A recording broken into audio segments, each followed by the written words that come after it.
Capítulo 17 do livro do Êxodo, versículo 1 em diante, diz assim: Depois toda a congregação dos filhos de Israel partiu do deserto de Sim pelas suas jornadas, segundo o mandamento do Senhor, e acamparam em Refidim, e não havia ali água para o povo beber. Então contendeu o povo com Moisés e disse: Dai-nos água para beber. E Moisés lhes disse: Por que contendeis comigo? Por que tentais ao Senhor? Tendo, pois, ali o povo sede de água, o povo murmurou contra Moisés e disse: Por que nos fizeste subir do Egito para nos matares de sede, a nós, aos nossos filhos e ao nosso gado? E clamou Moisés ao Senhor, dizendo: Que farei a este povo? Daqui a pouco me apedrejarão. Então disse o Senhor a Moisés: Passa diante do povo e toma contigo alguns dos anciãos de Israel, e toma na tua mão a vara com que feriste o rio, e vai. Eis que eu estarei ali diante de ti sobre a rocha, em Horebe, e tu ferirás a rocha, e dela sairão águas, e o povo beberá. E Moisés assim o fez diante dos olhos dos anciãos de Israel, e chamou o nome daquele lugar Massá e Meribá, por causa da contenda dos filhos de Israel, e porque tentaram ao Senhor, dizendo: Está o Senhor no meio de nós ou não?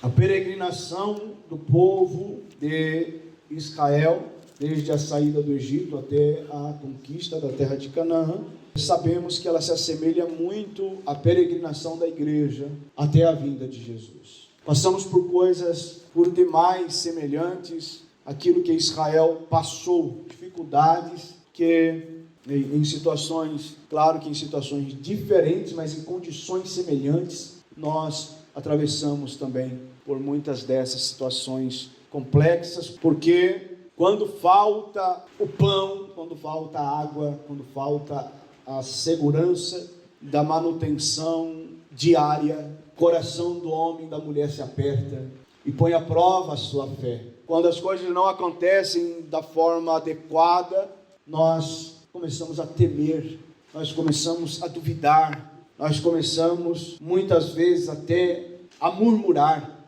Quando o povo de Israel chega aqui neste lugar chamado Refidim, onde eles acamparam, eles estão a caminho de Horebe, porque foi em Horebe que Deus falou com Moisés através da sarça para que ele fosse até o Egito para libertar Israel. E lá, enquanto Deus está falando com Moisés, Deus disse: Você vai buscar o meu povo e vai voltar aqui ao pé desse monte para cultuar ao meu nome com aquele povo.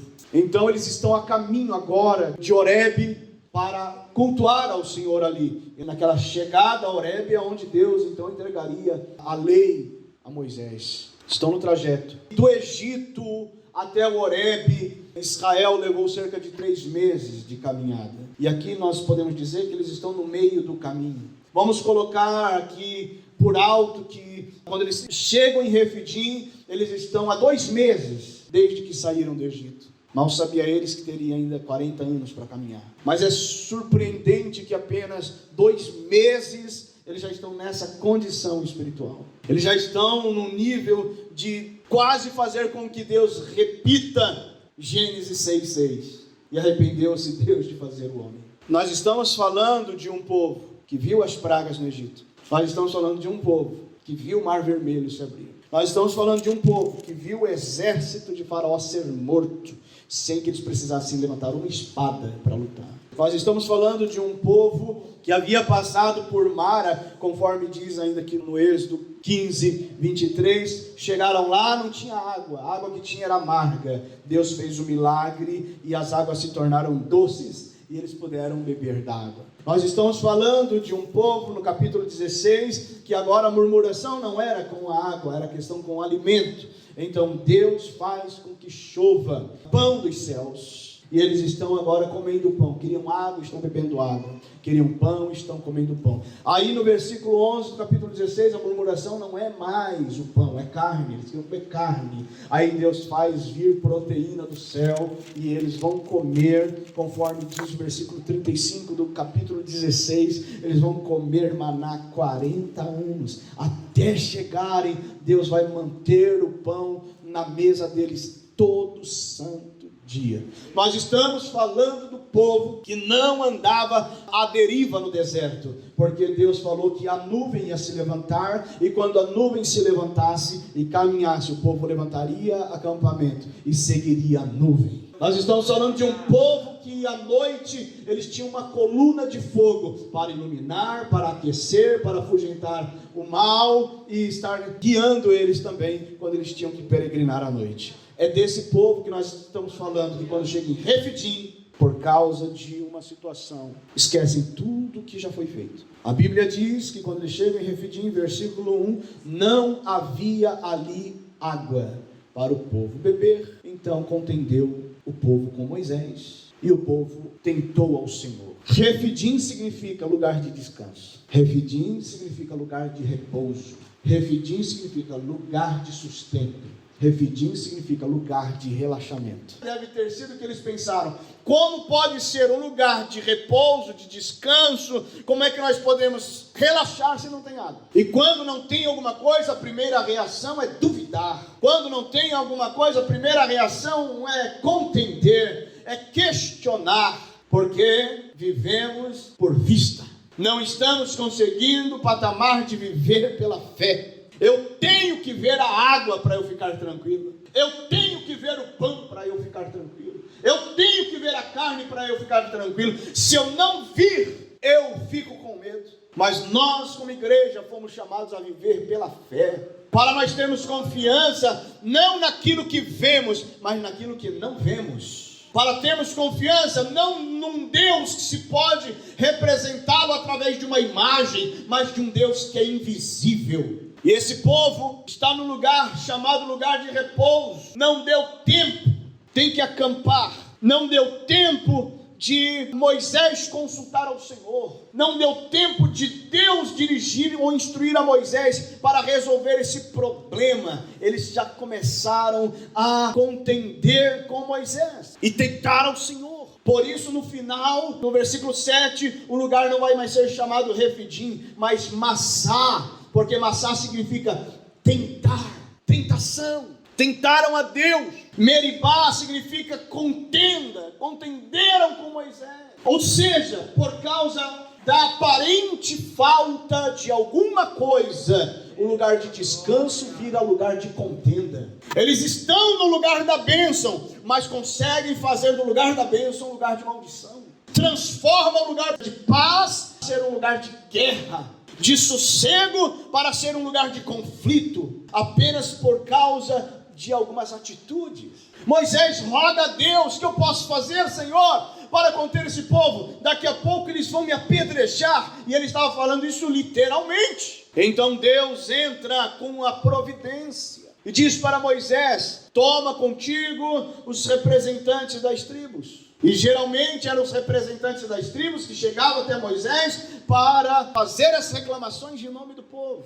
Então, quando Deus diz: toma contigo alguns anciãos, provavelmente esses anciãos eram aqueles mesmos que estavam contendendo com Moisés. Leva eles adiante até onde o povo tem que ir. O povo fica acampado, depois todo o povo vai, mas agora o povo fica. Vai até Horebe, vai adiante, e você vai tocar na rocha que está em Horebe. Eu estarei ali. Deus disse, versículo 6, eu estarei ali diante de ti sobre a rocha. Que expectativa! Meus queridos irmãos, quando nós sabemos que vamos a um lugar onde Deus está, tem água para beber. É por isso que nós nos reunimos para louvar o nome dEle. Ele é a água. O povo queria a bênção e não fazia questão da presença. Nós queremos as bênçãos se tiver a presença. Entre bênção e presença, a gente fica com a presença. Porque se tiver a presença é suficiente. A bênção acaba. A bênção é limitada. Mas a presença de Deus é a diferença, que traz uma satisfação para a nossa vida de fato. E eles não estavam preocupados. Viram o que viram. E agora, por causa desse problema, esqueceram tudo o que aconteceu. Não esqueça, meu irmão, jamais aquilo que Deus já fez na sua vida. Não esqueça jamais aquilo que Deus já agiu por você em momentos talvez piores do que este aqui. Talvez você esteja passando por um momento que você não consegue ver a solução. Como é que eu posso descansar diante desta situação? Acontece que não é a água que é para fazer você descansar. Acontece que para fazer você descansar é você ter a certeza que aquele que dá a água, aquele que fornece a água está com você. Moisés fez como Deus disse, diante dos olhos dos representantes do povo, diante dos olhos dos murmuradores, dos contenciosos. A água saiu para o povo beber. E você calcula um copo de água para cerca de 2 milhões de pessoas por dia. 300 ml de água. Não era só isso que se bebia no deserto, né? Coloca um mínimo. Nós estamos falando aqui de 30 milhões de litros de água por dia para o povo beber. Não é um ribeirinho, não é um fiozinho d'água. Nós estamos falando de um Deus que supre.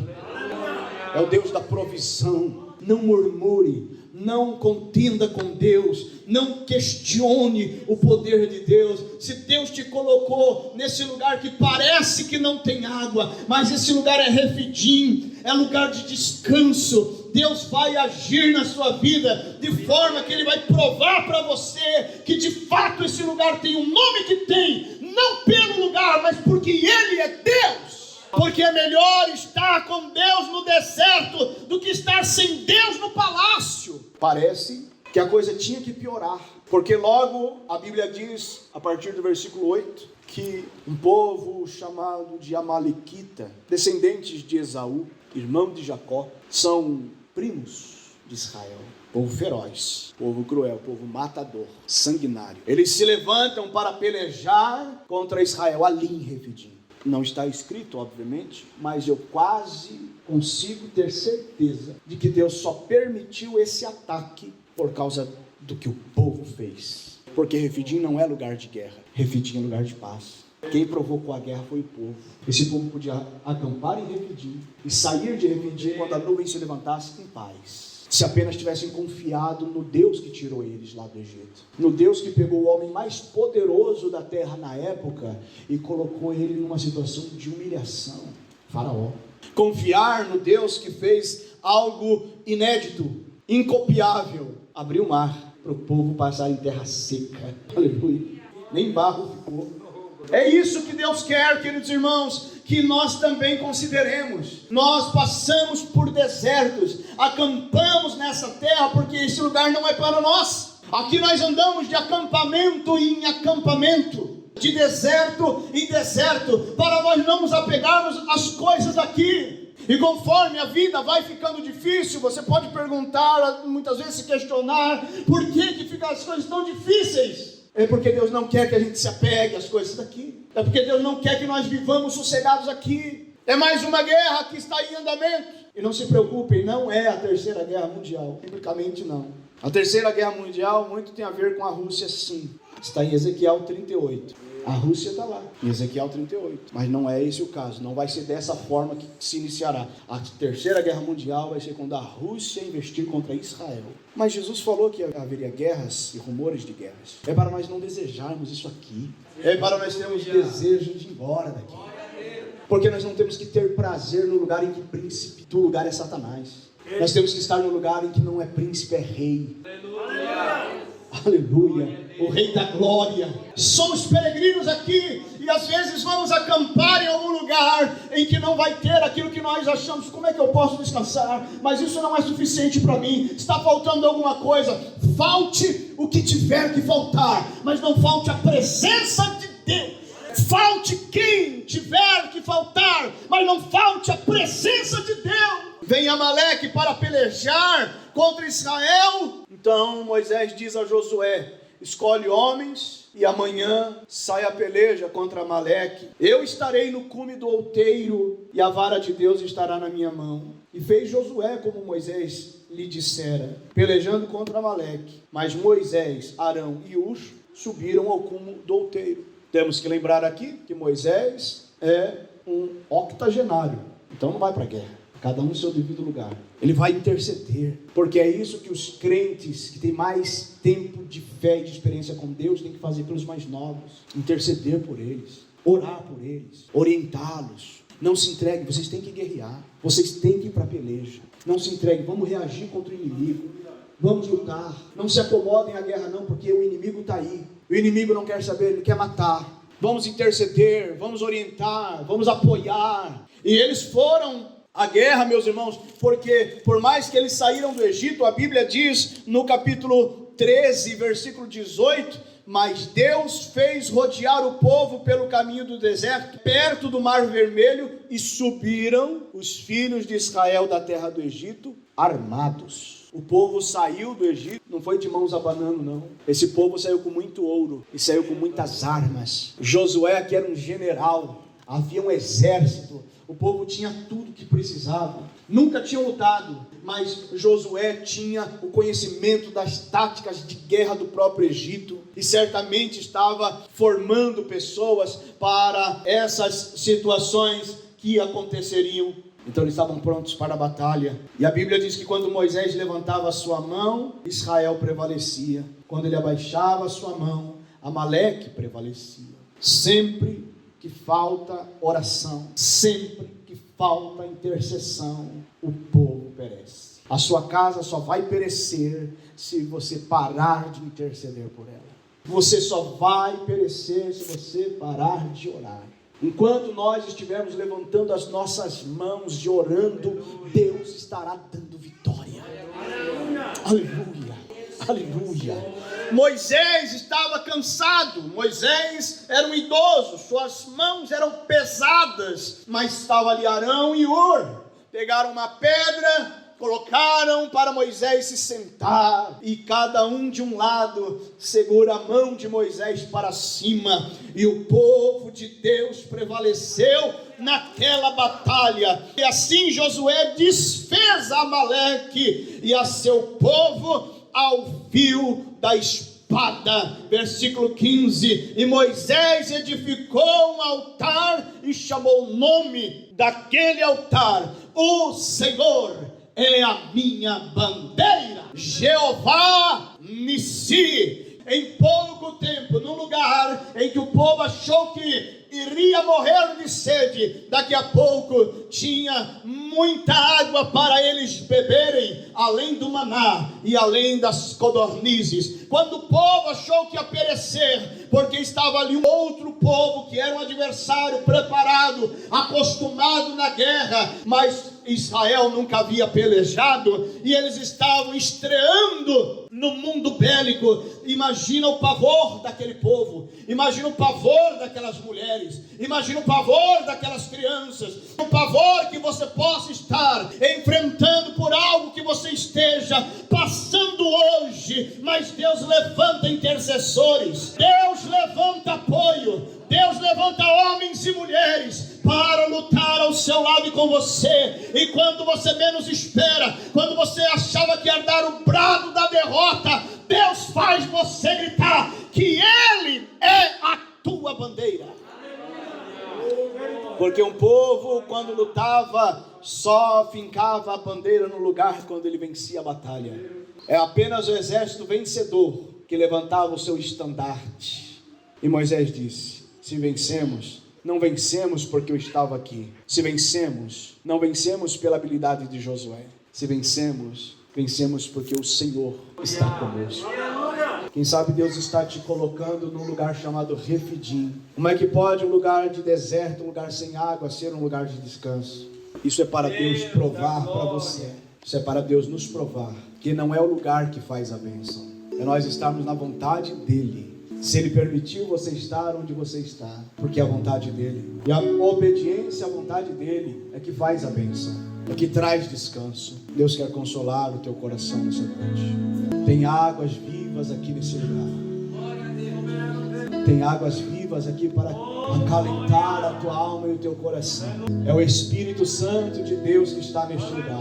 Moisés, Arão e Hur, o Pai, o Filho e o Espírito Santo está aqui nesse lugar. E você não vai perecer em Refidim. Você não vai morrer neste lugar apenas porque você não vê a água. Você não vai morrer nesse lugar apenas porque os amalequitas se levantaram. O povo prevaleceu e continuou a jornada. Deus vai te dar vitória, porque é Ele que garante pelo poder da sua palavra.